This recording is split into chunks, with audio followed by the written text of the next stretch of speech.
It is the last day of practice here at the 2024 Red Bull Rampage, and we are going to try to chat with some riders about their bike setups. Now, everyone's a little bit pinned. It's like the last night before an exam when you're cramming all the notes, trying to get every last piece of information in before the test.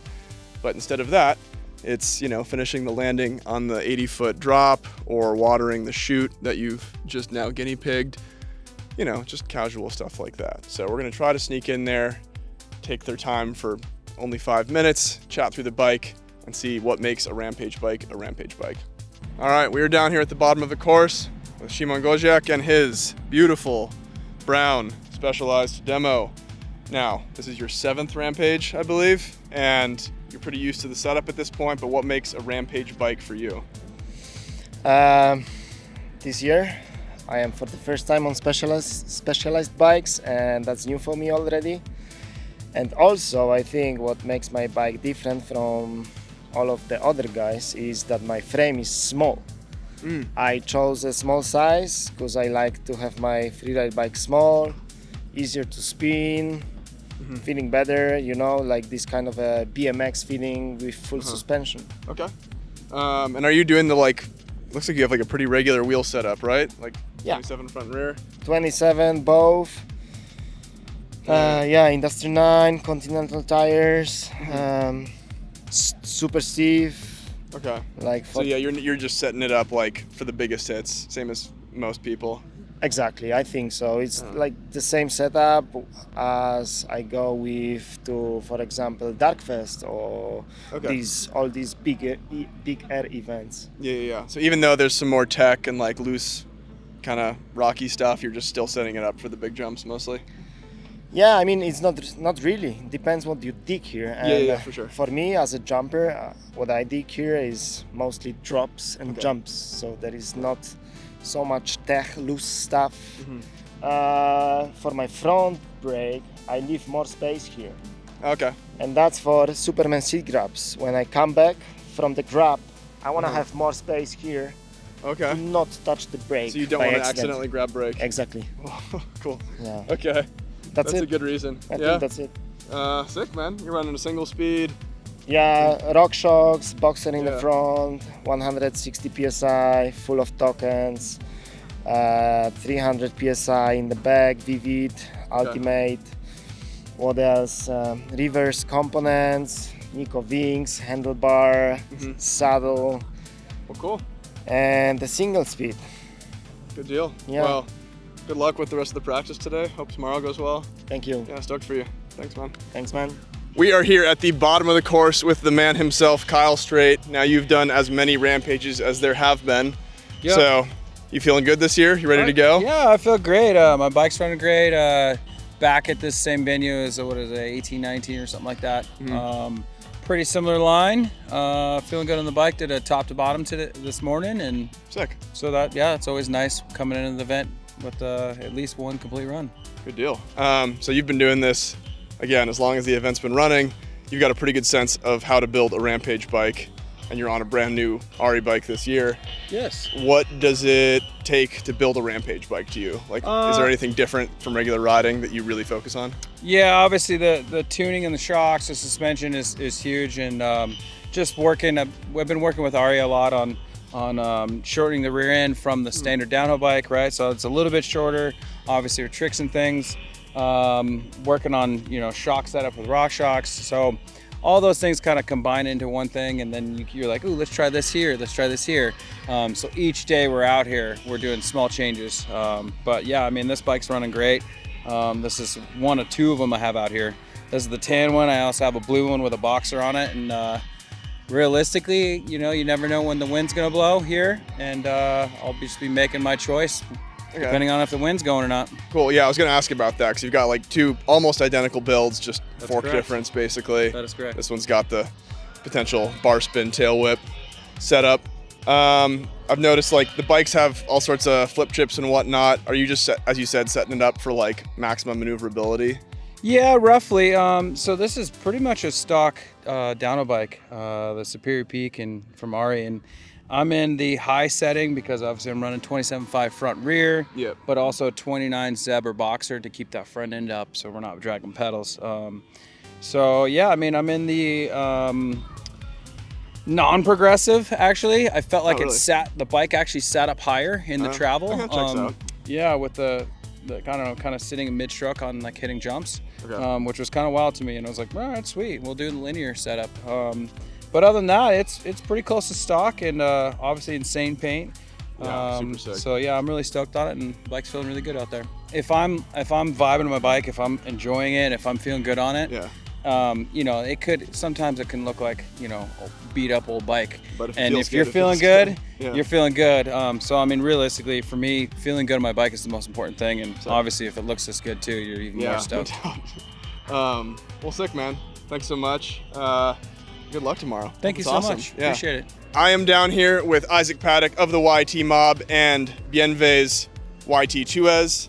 Now, he is off-site right now after a pretty decent crash yesterday, but it sounds like he's on the mend, and we're gonna chat through his bike a little bit. First off, I think the paint job. Did you guys do this in-house? Who did it? I think it's pretty amazing. Yeah, so the paint job's designed in-house, obviously painted externally, but close to our headquarters in Germany. The theme for this year is psychedelic, so our designers had some fun with this, and yeah, it's meant to represent what Rampage means. I love it. I mean, fits the desert aura, if you will. Yeah. Now, I mean, this is a Rampage bike. They're always a little different than stock. What makes this a Rampage bike? So this is actually the MK3 Tues, not the MK4 that you see the rest of the mob downhill athletes racing. Is running full 27 setup, running 190 mil in the air shaft to get the front end as low as possible. Okay. Other than that, there's nothing too much unique about this build. He's pretty consistent with the setup all year throughout other events. Okay. Yeah. So that's interesting. He's running as low a front end as possible, you said. It seems like a lot of athletes are running like riser bars, you know, they're like maxed out on the crowns. Why does he want a super low front end, do you know? He finds it more comfortable for the front flips and the... Okay, that checks out. Yeah.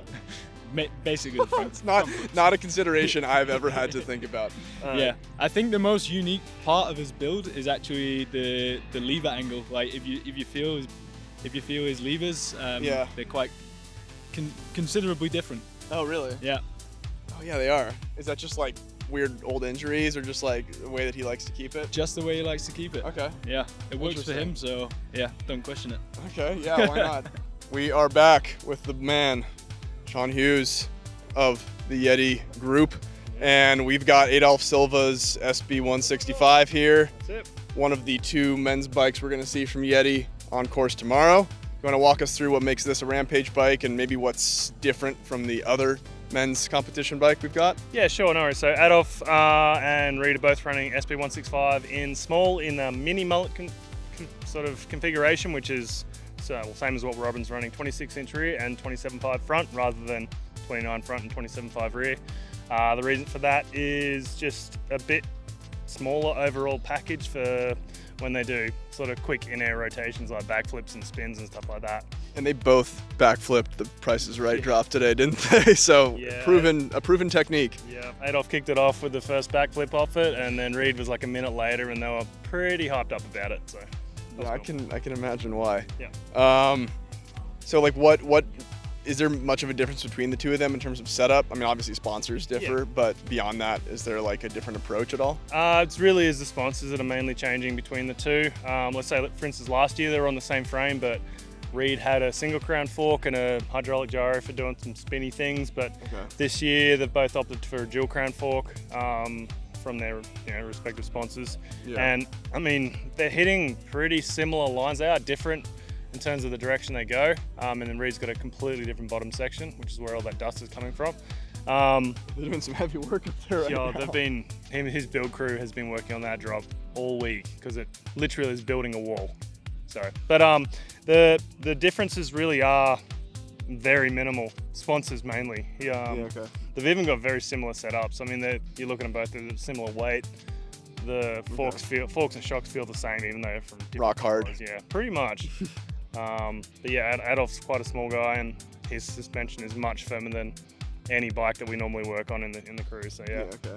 I don't know, I guess the same question applies as yesterday. Is there anything he's super fussy about that has to be dialed? I mean, obviously the bike has to be, but one thing that he's really particular about? He seems to be pretty picky on how his brakes feel. They're keeping the lever feel consistent, even though they're really just using them as handbrakes or as e-brakes up there. You know, I built the bikes and I kind of got an idea of where he wanted all his componentry and all that sort of stuff.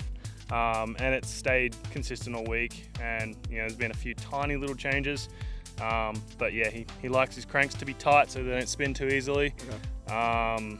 And yeah, he's kind of pretty picky on noises coming from the bike, so if there's something that he seems to think's rattling or something, we kind of nip it in the butt pretty quickly.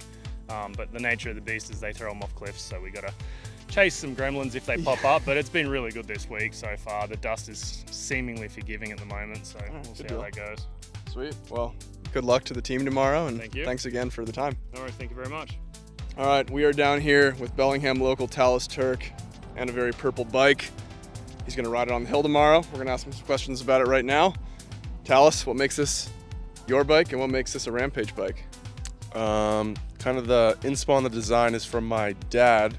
He was kind of a snowboard pioneer in the 80s. Yeah, I kind of meshed together the colorway that he had in a couple boards and different styles. Like we've got the Vertigo on here with these spiraling swirls. And then we've got some Mervin MFG logos with the frontward others cows made in Austria. And then we've got some Libtech logos that are still on some of the boards today. And it's the TR11. And yeah, pretty much, yeah, with a deep purple look, I like it. Yeah. It's sick. I didn't notice the frontwards udder speck on the cows. Yeah, that's the whole thing. I dig it. You're living out here now, right? And riding this stuff a lot. So for you, is the Rampage setup differing from what you'd ride on just your daily ride out here, or is it pretty much as you're used to?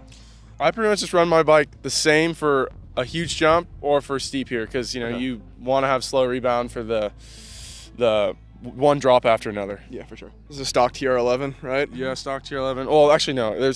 They usually come molded, but this one has a 27.5 fork and front wheel on it. But then you run 27.5 in the rear. as well. Yeah. Okay. Some people do mullet 26, 27, but I'm just doing dual 27 and then 200 mil front fork. Good deal. Are there any things you're super fussy about with your setup that have to be perfect before every run?